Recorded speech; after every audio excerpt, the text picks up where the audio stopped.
Hello, welcome to Popalong RC. I am sat beside the Trickbits YZ10R 25. We raced this car a few days ago at our Popalong GP and it performed absolutely flawlessly.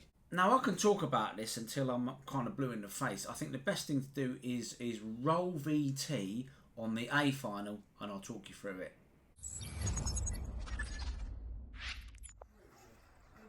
So we are away. I was lucky enough to have done well in qualifying and was first on the grid.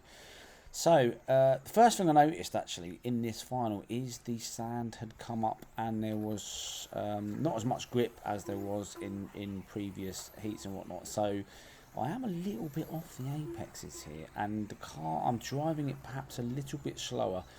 Anyway, try and talk you through what's going on here. So this back section is a lot steeper than you actually think it is, by the way. Nicely done though. Try and hug this one here. I didn't want to jump that because I don't actually think I'm good enough. That step up there, the car just seems to really handle these bumps. So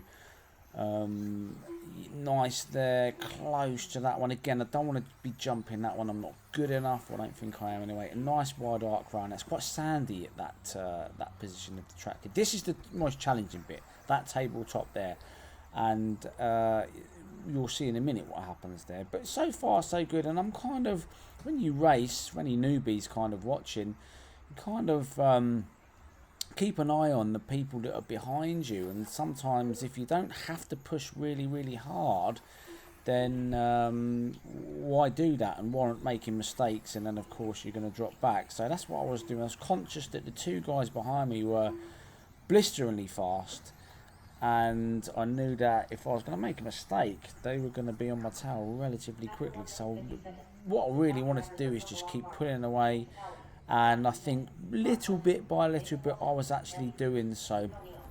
The most important thing about racing is consistency. Anybody will tell you that. So if you can keep your car on its wheels and do the same thing lap after lap after lap, you stand a good chance of doing well. Now I'm getting closer to the edge of that tabletop there.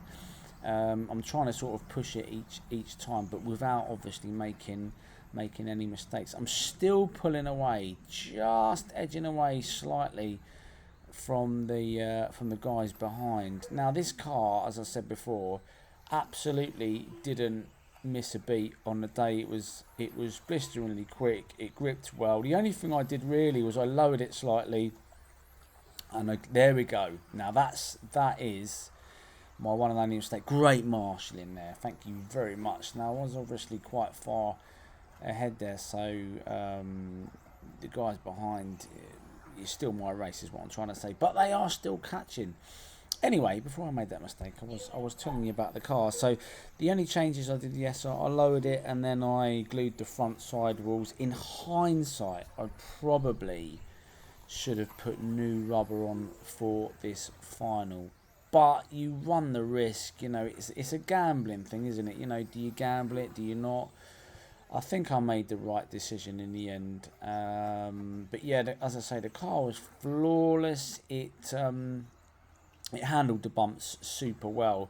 We have got roll bars on here, and I think talking to Albie over at Trickbits, he was saying that they tend to run roll bars on these cars, and I guess that's the testing that they've done. I was lucky enough really for Albie set the car up for me. So I think any good racer, anyone who does really well, has got to be A, good at setting the car up, and B, they've got to be good at driving. Now I'm no pro racer, but I'm alright, and bearing in mind this is our home track and I have put down a few laps on this track, so I kind of think that gave me a little bit of an advantage on the day, although they did change the track before the meeting, so nobody had a chance to practice it.